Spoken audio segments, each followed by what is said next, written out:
y honrar el matrimonio como un reflejo del pacto que tenemos con Dios, ¿sí? Entonces, quiero que primero veamos literalmente qué significa el mandamiento como tal: no cometerás adulterio. Entonces, Éxodo 20:14, así lo dice textualmente, no tiene más detalles. Éxodo 20:14 dice: no cometerás adulterio. Es otro de esos mandamientos breves, contundentes, que se encuentran en el Decálogo, compuesto solo por dos palabras en hebreo. La traducción literal del hebreo no es no cometerás adulterio, sino es no adulterarás. ¿Ok? No adulterarás, en hebreo es lotinaf. Esta expresión, esta palabra, no adulterarás, es una prohibición absoluta, es una prohibición continua, es una prohibición que no tiene condiciones, que no tiene excepciones y que implica de manera literal y en su forma más básica una traición activa al pacto matrimonial. ¿Ok? Entonces, ¿por qué es importante esto? Porque es una traición activa al pacto matrimonial, el cual Dios estableció como un fundamento de orden social. El matrimonio es la base de la sociedad, ¿sí? Por lo tanto, Dios establece un orden y cualquier cosa que no opera en ese orden es pecado. ¿Sí queda claro ese punto? Ok. ¿Cuál es la definición de adulterio? En su definición y en su forma más básica. Adulterio es una traición voluntaria al pacto matrimonial. Traición voluntaria al pacto matrimonial. Digamos que en una dimensión social y legal, eso es el adulterio. Traicionar voluntariamente el pacto matrimonial. Pero a la luz de la Escritura, el adulterio es una traición al diseño de Dios para la sexualidad. Es una traición al diseño de Dios para el matrimonio. Es una traición al diseño de Dios para la relación entre un hombre y una mujer, la cual debe ser santa, debe ser exclusiva y debe ser comprometida. Yo tengo que estar comprometido con el diseño de Dios para el matrimonio y mi sexualidad. ¿Ok? Ahora, quiero que analicemos un poco del porqué del mandamiento. ¿Sí? Vamos a pensar en Moisés. Moisés presenta este mandamiento no solo como una norma ética, sino como un mandato que protege el pacto matrimonial. ¿Por qué es importante proteger el pacto matrimonial? Porque el pacto matrimonial representa la fidelidad del pueblo de Dios hacia Dios. Ahorita lo vamos a ver un poquito más cómo se desarrolla esto. Pero, por lo tanto, si entendemos que eso es lo que pasa con el matrimonio, con el adulterio, perdón, entonces el adulterio no es solo una traición a tu cónyuge, sino una metáfora de la infidelidad espiritual que Israel tuvo tantas veces a lo largo de su historia y principalmente en el desierto. Por lo tanto, el adulterio no solo destruye familias, no solo destruye matrimonios, sino que el adulterio atenta contra el reflejo del pacto de Dios con su pueblo. ¿Ok? Quiero que vayas en tu Biblia, por favor, a Oseas, capítulo 2, versículo 16. Yo sé que todos saben perfectamente dónde está Oseas, entonces no les voy a decir, porque ya todos se lo saben de memoria. Pero si no sabes, es uno de los profetas menores. Está antes de Joel, que también es de tus favoritos seguramente, y después de Daniel. ¿eh? Oseas capítulo 2, versículo 16.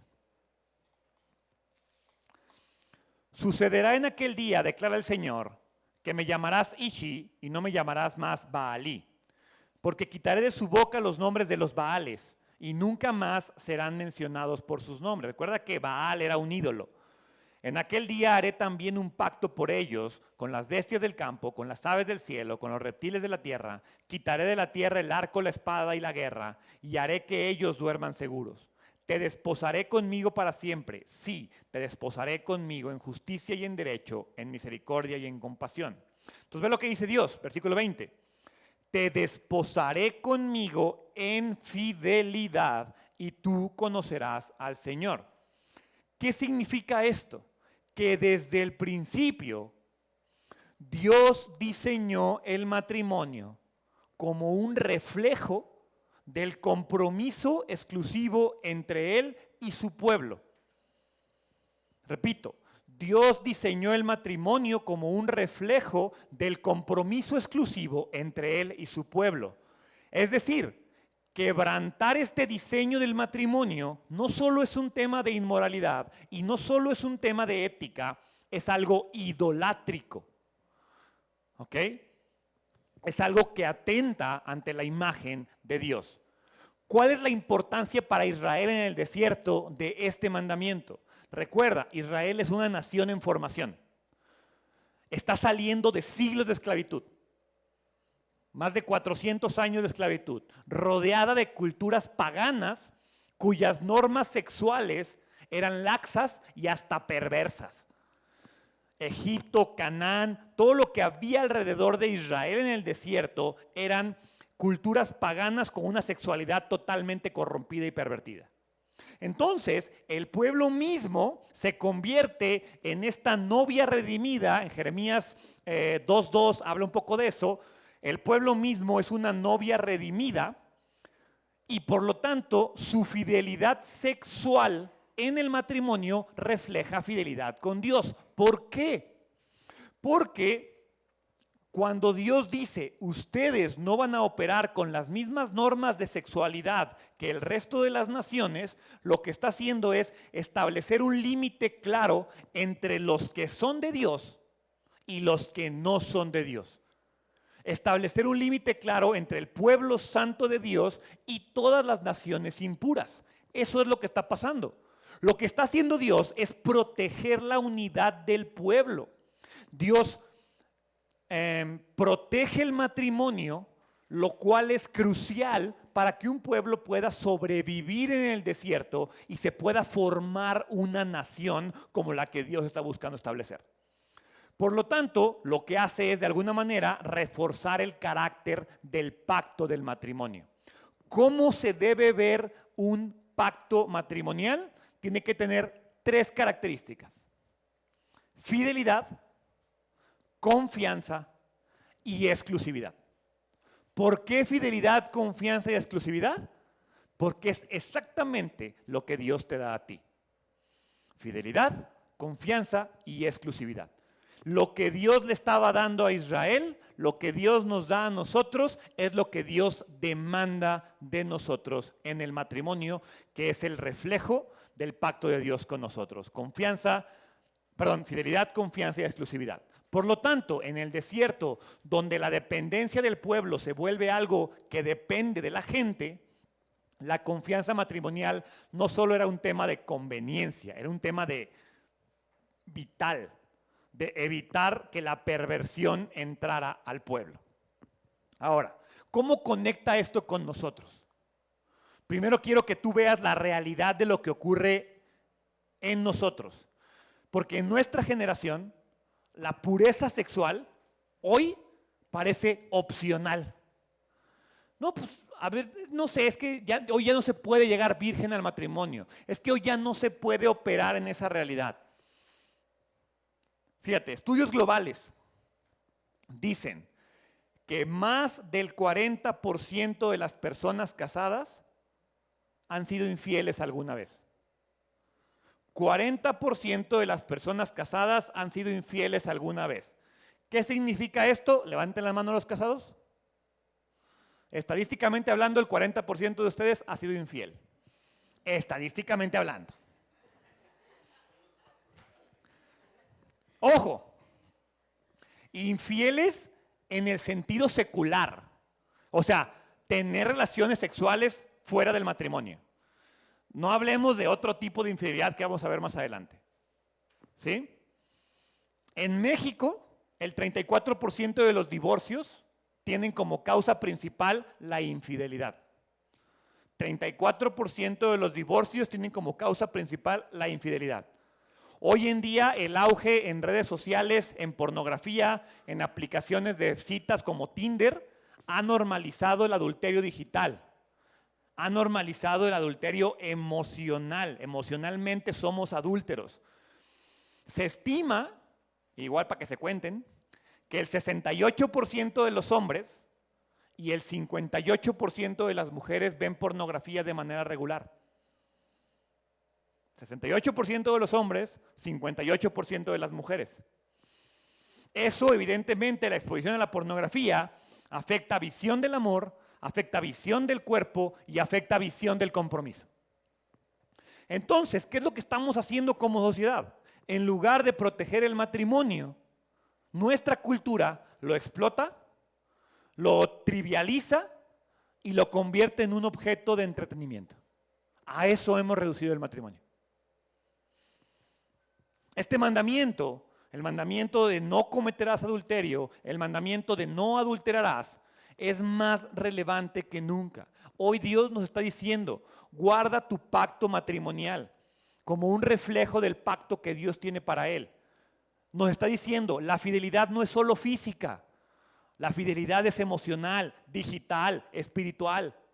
Nos está diciendo, el no cometerás adulterio no es solo una advertencia para los casados, sino un llamado a todos a honrar el diseño de Dios para la sexualidad. ¿Por qué no es solo un llamado para los casados? Porque tú puedes deshonrar tu matrimonio desde la soltería. Porque si tú estás deshonrando tu sexualidad desde hoy, estás deshonrando a la pareja que un día tendrás. Pero tú y yo no lo vemos así. Creemos que el adulterio solo ocurre cuando estás casado y que mientras no estés casado no estás adulterando. Sí, ¿qué es adulterar? Adulterar es deshonrar, es romper algo que es diseñado de cierta manera. Piénsalo, cuando tomas alcohol adulterado, que aquí no pasa obviamente, pero si alguna vez escuchaste de alcohol adulterado, ¿qué es? Rebajan el alcohol con alcohol de mala calidad o con agua, lo adulteran, lo echan a perder. Entonces tú puedes adulterar tu matrimonio sin estar casado. Por si esto creían que para los solteros no aplicaba. ¿Ok? El no cometerás adulterio no es solo un tema de casados. La pureza, y ojo, esto quiero que quede bien claro. Cuando Dios manda no cometerás adulterio, o a que no tengas relaciones antes del matrimonio, o a que cuides y honres tu sexualidad, no es un tema de represión. No es Dios siendo mala onda o quitándonos gozo y placer. Es Dios protegiendo el gozo duradero. Yo lo he dicho en algunas ocasiones, una de las cosas que más me arrepiento hoy, como un hombre de ya 40 años y 13 años de casado, una de las cosas que más me arrepiento es haber tenido relaciones sexuales antes del matrimonio.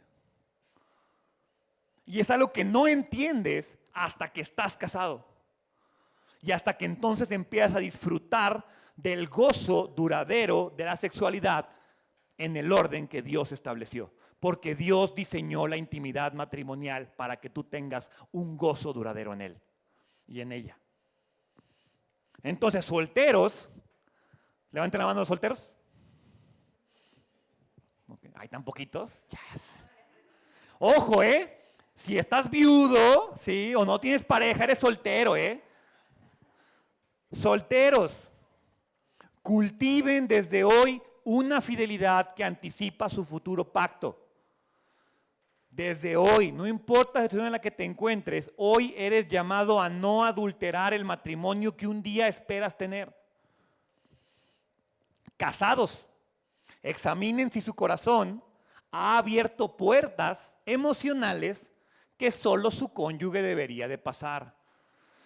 Analiza si hay áreas en las que está siendo permisivo. ¿Ok?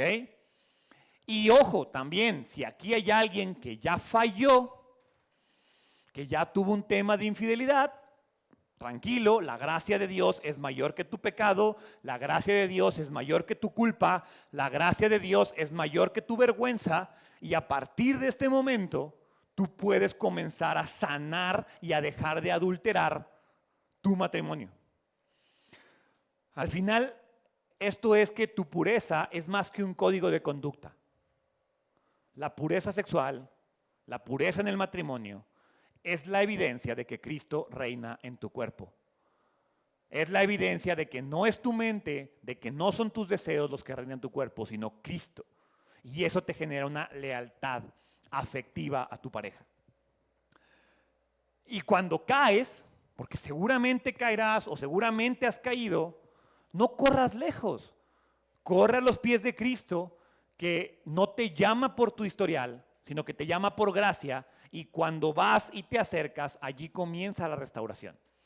Entonces, si hoy eres de los que le está cayendo pedrada sabroso, no es culpa, no es vergüenza. Tienes un Dios y un Cristo más grande que tu culpa y más grande que tu vergüenza. Pero lo primero que tienes que hacer es correr hacia la cruz y dejar que restaure lo adulterado que tú has provocado. ¿Ok?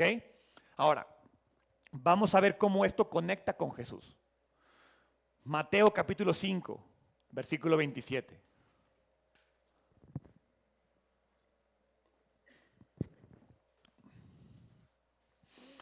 Mateo 5, 27 dice: ustedes han oído que se dijo, no cometerás adulterio, no adulterarás. Pero yo les digo que todo el que mire a una mujer para codiciarla, ya cometió adulterio con ella en su corazón. Al igual que lo vimos la semana pasada, Jesús no viene a hacer más estricto el mandamiento. Jesús viene a profundizar el mandamiento. No cambia o sube el estándar, sino que más bien lo lleva a la raíz. Jesús te dice, no solo el acto de adulterar es el problema, sino que el deseo ya contamina el alma. El corazón que desea lo prohibido ya cruzó la línea invisible del adulterio. Ya está comenzando a adulterar el matrimonio.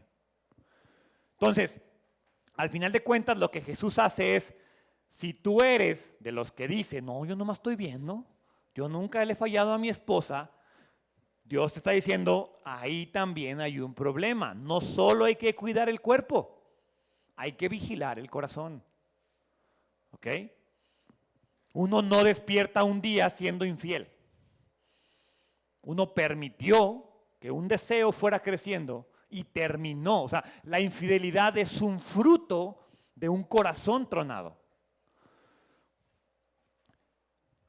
¿Qué es lo que pasa aquí? ¿Cómo aplica conmigo? Jesús expone la raíz del pecado. ¿Cuál es la raíz del pecado? Una codicia interna.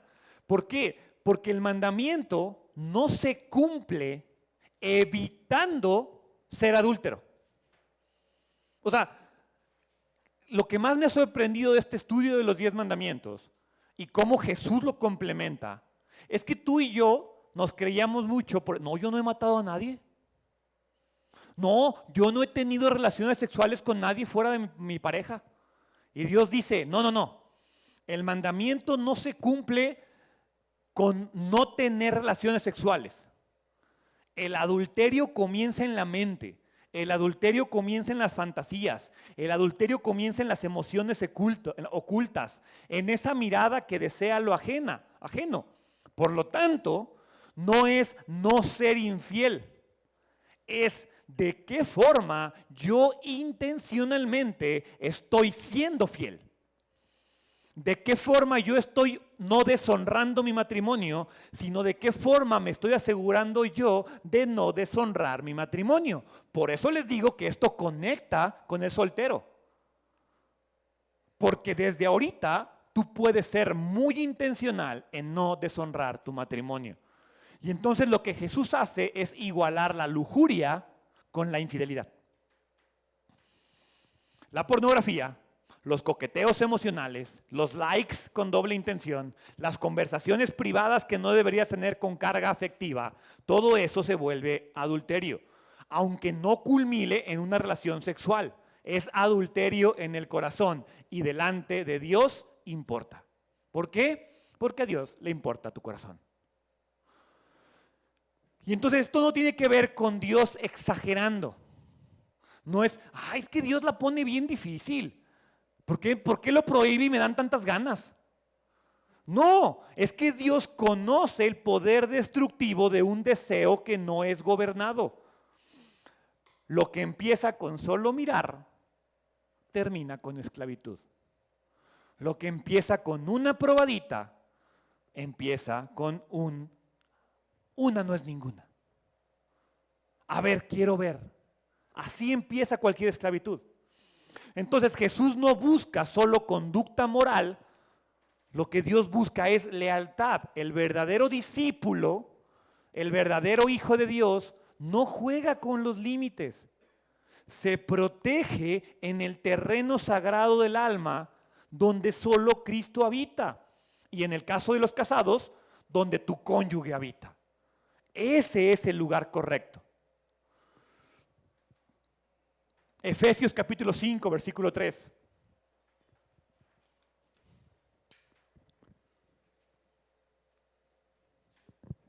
Me encanta porque Pablo todavía le mete más variables.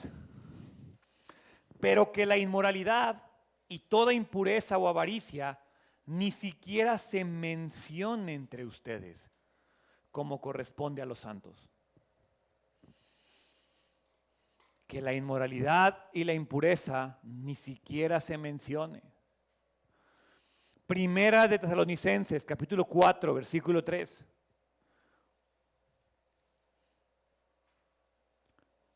Porque esta es la voluntad de Dios, su santificación. O sea, Dios te quiere santo. Es decir, ¿cómo voy a cumplir la voluntad santificadora de Dios? Que se abstenga de inmoralidad sexual. Que cada uno de ustedes sepa cómo poseer su propio vaso en santificación. Cómo cuido mi vaso, cómo cuido mi cuerpo. Y no en pasión degradante como los gentiles que no conocen a Dios. ¿De qué forma estás degradando tu cuerpo? El llamado de Jesús no es solo a la represión, no es solo reprímete, sino transforma lo que quieres. Dios no quiere que dejes de pecar, quiere enseñarte a desear correctamente. Por eso les digo que el séptimo mandamiento no solo es no adulterarás, sino serás fiel y honrarás el matrimonio, porque es una imagen del pacto de Dios con nosotros. Entonces, Él no solo pone un estándar alto, lo que Él te está diciendo es, sí, se escucha difícil, sí, parece complicado, pero Él es la fuerza para alcanzarlo. Él es la fuerza para alcanzarlo, Él es el perdón cuando fallamos, Él es lo que necesitamos para poder vivir en fidelidad. En un mundo que te dice y te empuja y te seduce a desear el mal, Jesús te quiere enseñar a anhelar y desear el bien. La pregunta que surge es, ¿qué tan en serio toma Dios este tema? ¿Cómo puedo caminar en fidelidad en medio de una cultura echada a perder? En medio de una cultura saturada de tentaciones. Yo me acuerdo que cuando yo estaba pequeño, lo más que podías aspirar era al amiguito que por ahí se robó una revista pornográfica de alguien o llegaban con el catálogo de ropa interior de la tía. Hoy, ¿quién tiene hijos mayores de 8 años? Levante la mano. Ok. A los 8 años, estadísticamente hablando, es la primera vez que los hijos hombres son expuestos a la pornografía. Es decir, si tú tienes un hijo de 8 años o más y no le has hablado de sexualidad a tu hijo, alguien ya le está hablando. Y créeme, no es fácil. Me tocó tener esa plática con Pablo y estuvo interesante. Pero estuvo bien, porque cuando estaba preparando la predicación de ese domingo, llegó Pablo y como cada sábado, cada día que me ve terminar detalles, llega y me dice, papá, ¿de qué vas a predicar? Del adulterio, hijo. ¿Y qué es eso, papá? ¿Te acuerdas que te hablé del diseño sexual, de cómo el hombre y la mamá y el diseño que Dios tiene para la sexualidad y cómo debe de operar la sexualidad en el hombre y la mujer? Sí. Pues voy a hablar de cómo no fallar a eso. Ya hay que echar otros tacos, papá, para hablar más de eso. El cristiano maduro no es alguien que no es tentado. El cristiano maduro es alguien que ha aprendido a proteger su corazón en medio de la tentación. Y eso es lo que tenemos que lograr. ¿Por qué? Porque Dios toma la fidelidad en serio. Este mandamiento, repito, no es una simple regla moral, es un mandato. Mira, ¿por qué Dios puso este pecado sexual en los 10 mandamientos? Piensa, de todos los posibles pecados sexuales, ¿por qué Dios puso este en el mandamiento? Porque para Dios la fidelidad sexual no es un asunto privado o un asunto secundario. La fidelidad sexual es un tema del pacto con su nación, con su pueblo. De todos los posibles pactos sexuales, este es el que representa una amenaza directa contra el diseño de Dios. Dios diseñó a la familia, un hombre y una mujer que dejarán a su padre y a su madre y se unirán en una sola carne. Es lo que dice Génesis capítulo, ya lo perdí, 2:24. Por lo tanto, el hombre dejará a su padre y a su madre y se unirá a su mujer y será una sola carne. Ese es el diseño. Cada vez que tú y yo fallamos a ese diseño, tronamos lo que Dios quiere para nosotros. En el mundo antiguo, el adulterio era conocido como el gran pecado. Hoy, pues ya, me fueron infiel, fui infiel. ¿Por qué era conocido como el gran pecado? Porque atentaba directamente contra lo que Dios estableció en la creación. Porque el matrimonio no es solo una relación romántica de dos que se aman y viven juntos. El matrimonio es un pacto, una ordenanza divina que refleja o debería reflejar el pacto eterno de Dios y su pueblo. Es decir, si tu matrimonio no se ve como el pacto de Dios y su pueblo, hay algo que no está funcionando en tu matrimonio. No es un llamado a portarse bien. Es un llamado a dejar de traicionar el corazón de un pacto. Dios no solo está protegiendo matrimonios, está guardando el pacto y la relación que tiene con cada uno de nosotros. Al final, el adulterio, según Dios, no es solo una falla moral, es una violación al reflejo divino que Él puso en el matrimonio. Por algo Dios estableció a la familia como el pilar de la sociedad. ¿Qué tan en serio toma esto Dios? No tienes que ir a todos, los puedes apuntar por ahí en tus notas, pero Levítico 20:10 dice que al adúltero se le castiga con pena de muerte. Imagínate que así fuera hoy. 60% menos de la iglesia, ¿no? Dicen las estadísticas. Proverbios 6:32 dice: el que comete adulterio no tiene entendimiento, el que lo hace destruye su alma. Malaquías 2, del 13 al 16, dice ahí que Dios confronta al pueblo por cubrir de lágrimas el altar, pero por serle infiel a su esposa de la juventud. No, es que yo soy un creyente, pero ¿tu esposa se siente honrada? ¿Tu esposo está siendo honrado? Dice en Malaquías también: yo detesto el divorcio. Dice el Señor Dios de Israel: y al que cubre de iniquidad su vestidura. Mateo 19:9. Jesús llama adulterio a la disolución caprichosa del matrimonio. No, es que nos separamos por diferencias irreconciliables. Es adulterio. Hebreos 13:4 dice, si ve por favor a ese, Hebreos 13:4, porque me encanta lo específico que es el autor aquí. No dice: sea el matrimonio sin deshonra. Dice: sea el matrimonio honroso. Yo te pregunto, ¿tu matrimonio es honroso? ¿De qué forma estás honrando a tu cónyuge? Solteros, ¿de qué forma están honrando a su futuro cónyuge? ¿Lo estás honrando desde ahorita o hasta que llegue? Sea el matrimonio honroso en todos, no dice en los casados, en todos. Y el hecho matrimonial sin deshonra. Porque a los inmorales y a los adúlteros los juzgará Dios. ¿Qué tan importante es esto para Dios? Ahí está. Pero no te está hablando, el llamado no es a no ser infiel, el llamado es a honrar tu matrimonio. A honrar tu matrimonio si estás casado y a honrar tu matrimonio si estás soltero. ¿Te quieres casar? Honra tu matrimonio. Honra a tu futuro cónyuge. Aunque ni siquiera lo conozcas. Por si hay alguien que está así, ¿va? Entonces, al final de cuentas, Dios no ve el adulterio como un desliz. Dios lo llama pecado, lo llama traición, lo llama a juicio. Dios no ignora este pecado, lo juzga, lo lamenta, pero sobre todo quiere restaurarlo.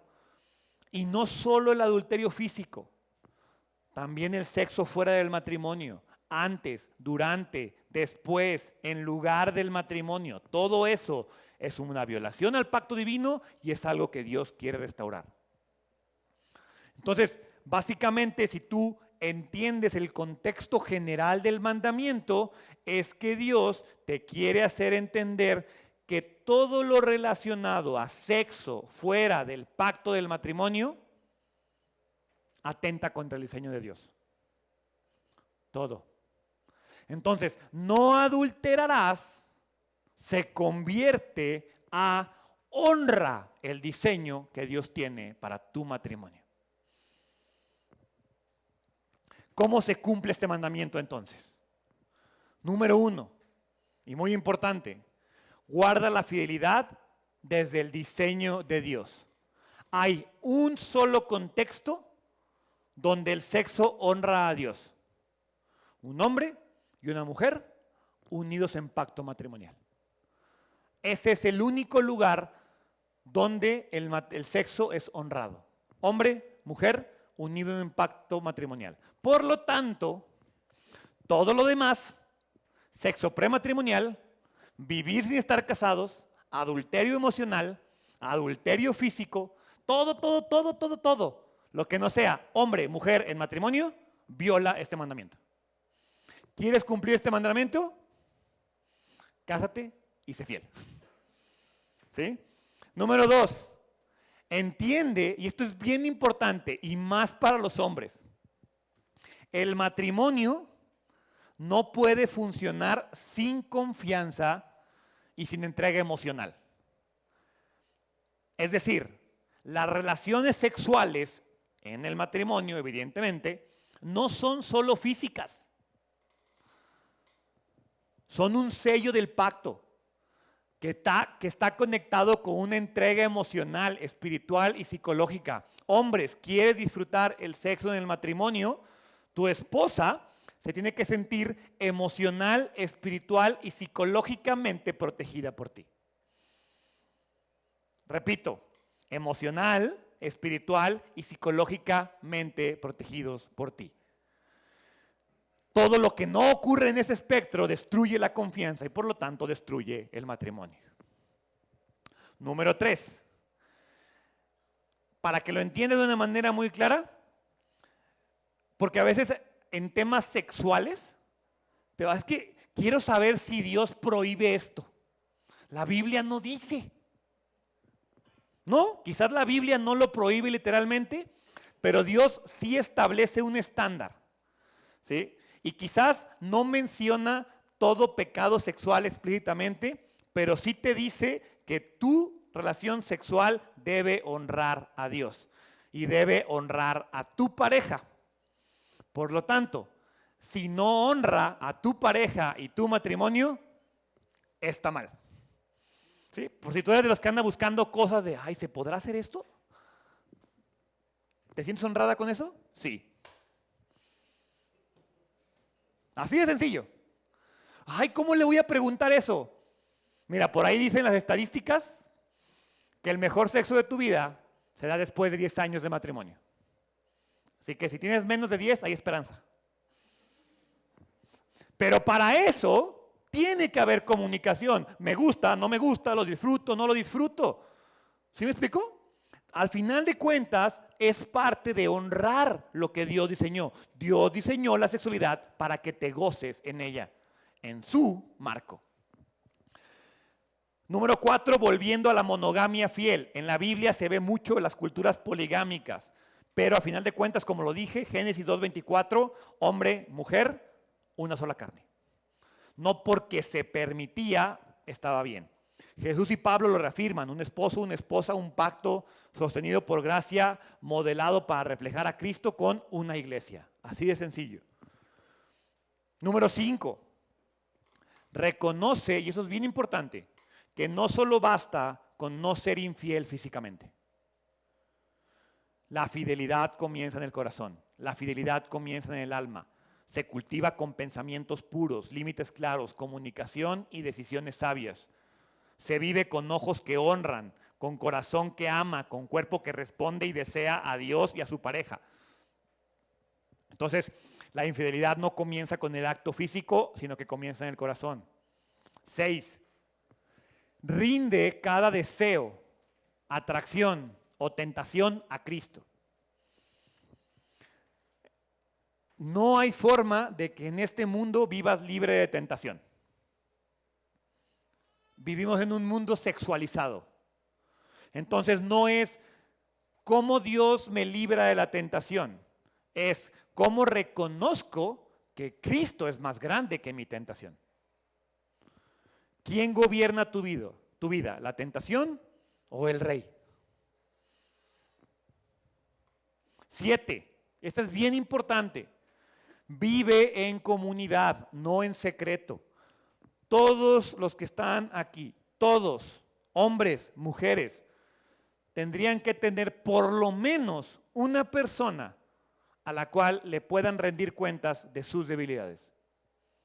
Un amigo, una amiga, un padre, un pastor, un consejero, alguien a quien tú te puedas acercar y decir, estoy batallando con la pornografía, estoy batallando con una compañera de trabajo, traigo ese tema, la vecina, la del gimnasio, pasa esto, me traigo esto, estoy deseando eso, tengo ganas de esto, mi esposa pasa por esto. Es un tema de sacar a la luz, ¿por qué? Porque el pecado crece en la oscuridad, por eso dice la Biblia, no es bueno que el hombre ande solo.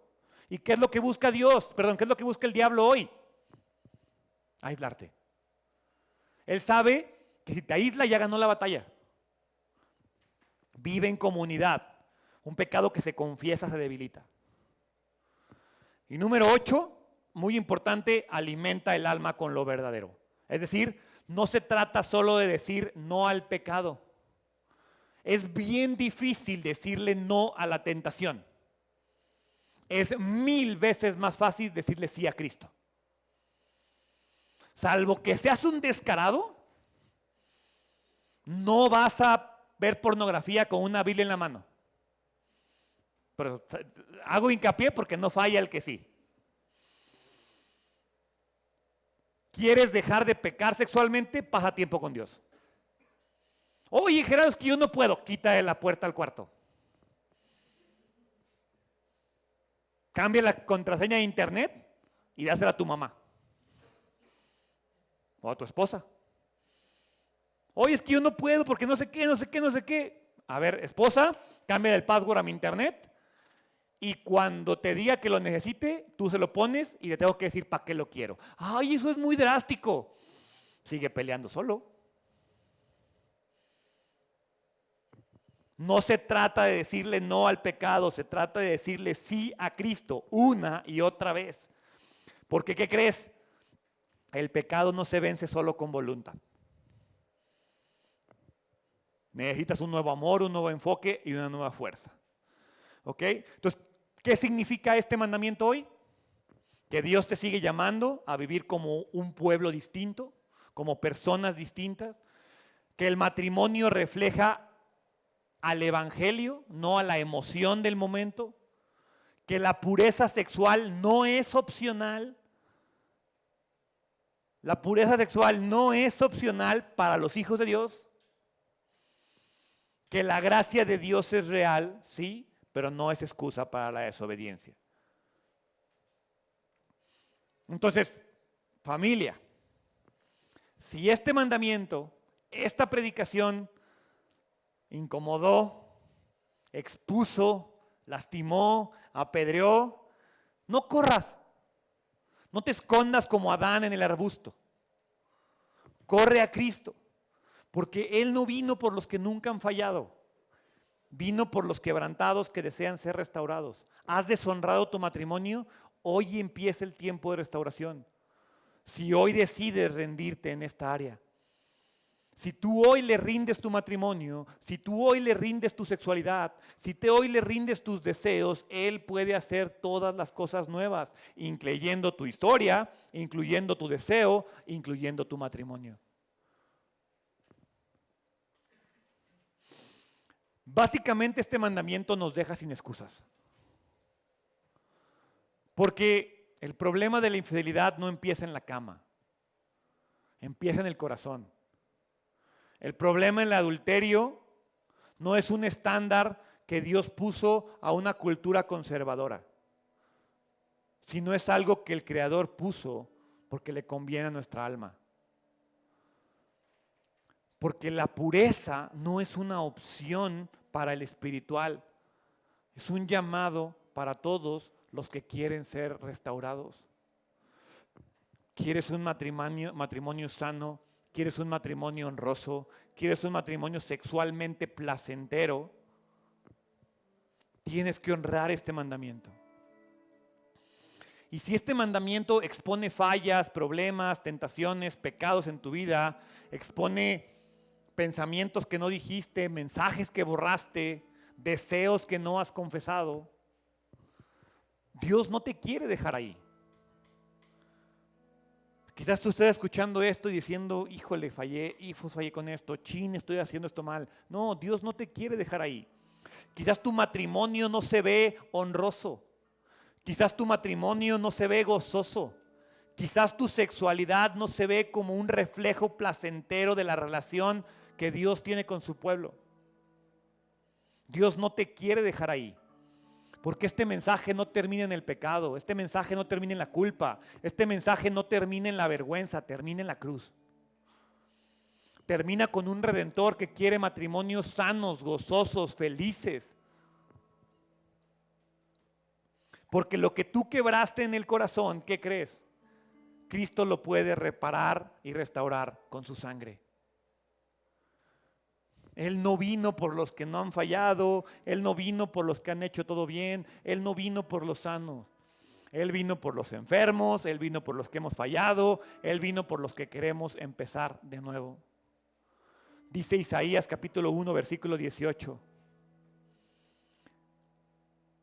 Un llamado de Dios. Vengan ahora y razonemos, dice el Señor. Aunque sus pecados sean como la grana, como la nieve serán emblanquecidos. Aunque sean rojos como el carmesí, como blanca lana quedarán. Tus hermanos, si tú estás casado,